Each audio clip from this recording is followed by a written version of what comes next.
Okay guys, unbox tayo today ng Double Bell M92 pistol gas blowback. Tingnan natin siya. So pag in-order nyo to, kasama na lahat yung case, extra nozzle, cleaning rod, and unit itself. Ayan. Ito nga pala yung M92 Taurus. Ayan yung magazine niya. All metal. Click ko muna dyan. So, explain ko lang yung unit. Ganito siya ikasa. Parang normal na pistol. Taas mo yon para mag-lock. See? Nakakasa na siya dyan. Ito pala yung safety pin niya pag nakababa.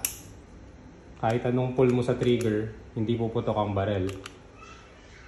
Once safety is off, yung hammer, pansinin nyo, pababa. Puputok yung barrel. So, ganoon lang siya kasimple. Kak mo dito. Kasa. Safety is off. Safety is on. Safety is off. Hook.